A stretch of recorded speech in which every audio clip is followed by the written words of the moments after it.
ano, yung kalan ba? Ito gamit natin, kalan. Yun. Pero masyado lang siyang taas. O, bawasan natin.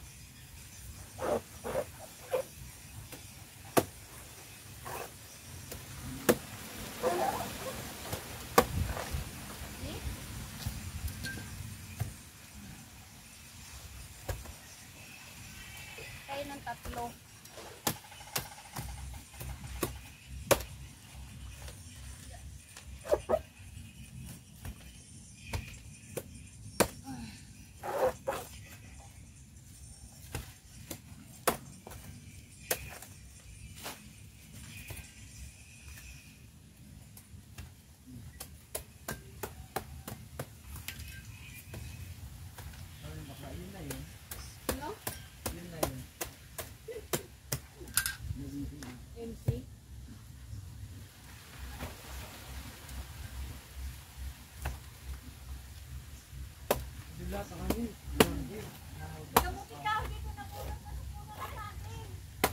Saka mag-sindit eh. Diyan. Ito yung to? Hindi, ito yung kalan ko. Ang galing. Bigyan natin tayo. Ano, dog? Si Ate Raquel. Hindi kayo. Primitive to eh. So ayan, titignan natin si Miss Raquel Pinay Vlogger. Gawa kong kalan. Gagawa siya ng kalan. Ano, DIY. DIY. So yan, eto na naman kami. Ayan, magdi-DIY kalan si Miss Raquel Pinay Vlogger. Ayan o, made from puno ng saging. Si. Si Miss Sisi. Miss Sisi. Yan. So ayan o, ito yung kanyang ano, made. Homemade. Diba? Tapos, Kalan. yan tayo magluluto na. So ito na yung thumbnail ko. Dog. Teka lang. Ganito pala dapat yung thumbnail. So ito na yung thumbnail ko guys. Kasama si Miss Raquel. Karo. So yan, pinantay-pantay lang siya ni Miss Raquel Pinay Vlogger. Yo, diba? Saan ka? Laking probinsya talaga siya. Yes. Iba rin inisip yun kasi sana ginawa mo, kasi inisip ko iba naman eh. At dahil dyan, sasayawan kita. Next na nga! Siya magsisiga na si Miss Raquel. Alam mo, hindi pa ako magluluto dahil hindi pa siya nagsisiga eh. Kasi nga pagkatapos niya magsiga, ayun, ako na yung susunod na magluluto. So, ako lang yung taga-gawa. Taga-siga. Taga-siga. Magaling siyang magsiga guys. Yan, masahe nga. So ayan o. Laking bukid talaga yan. Diba yan? Patulo ko yata may ano na dun sa ano ah. Mabilis So yun kasi, nakapan-sexy tayo kasi baka sakaling ligawan tayo na engkanto doon. Joke. Wala pong ibang engkanto rito. Kami lang ang engkanto rito. Char. Tayo magsisiga na si Miss Raquel Pinay Vlogger. Fine.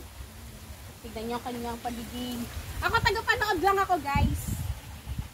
Guys, tagapanood lang ako.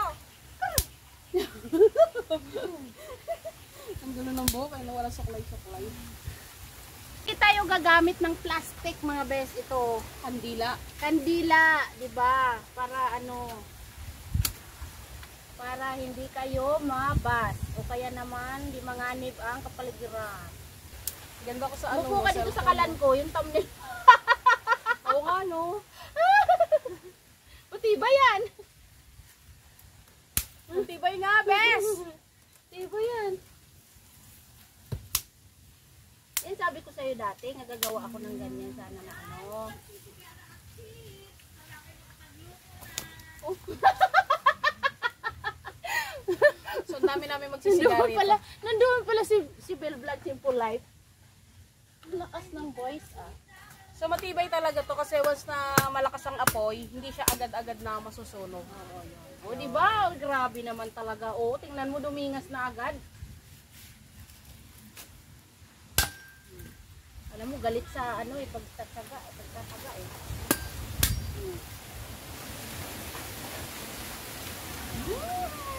Nakapagdingas na to. dahil dyan sa sayawan ko yan. Char. Kita pa rin. Siya, magsasaing muna ng kanin. Ang galing talaga Bago mga ulam. Ang ganda ng ano, nakuha kong kahoy. Hindi ko alam kung anong klaseng kahoy to. Ano nga ba yan? Yung ipil? Hindi, damo, parang damo lang to eh. Ipil yan. Ano oh, talagang, Solid. Solid. Sa palagay ko, ipil siya. sulit din yung ano, nagtitibag. See?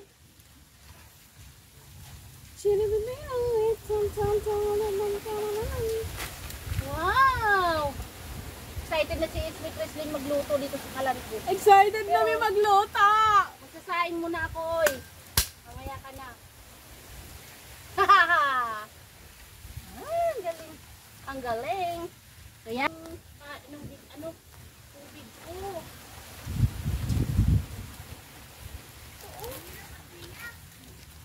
Kailangan pa sa buwang ko. Bukan mo ito.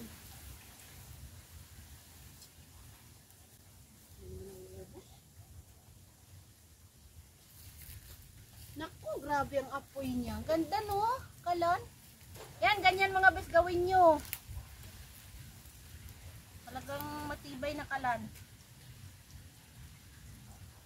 So, kunti lang yung tubig natin, kaya kunting hugas na lang gagawin natin dito. So, matanggal lang po yung ano, dumi-dumi ng rice. Yung iba nga, hindi na yun inaanlawan. Hindi na inugasan. Huwag naman. Bakit? Mas maganda nga talaga yung hindi hinugasan lang, diba? La, grabe ang apoy niya, Chrislyn. Lakas nga eh. Kahit pata pa Ayun, 1 lutuin mo minute pa lang dito eh. luto na. Tingin akong tubig. Kulang oh. Meron naman si Ate Will dyan. Mineral din naman yun.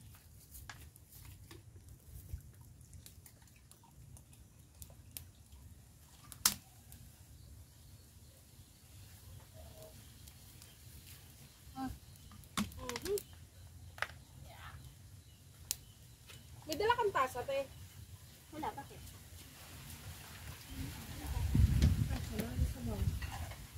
Wala eh. Yan na ng pinggan. Di naman butas siya na. Oh. Sarap pa siya magdingan. Wala bang ano yun? Walang kandila? Ay! Talaga naman successful talaga mga besyo. Thumbnail na.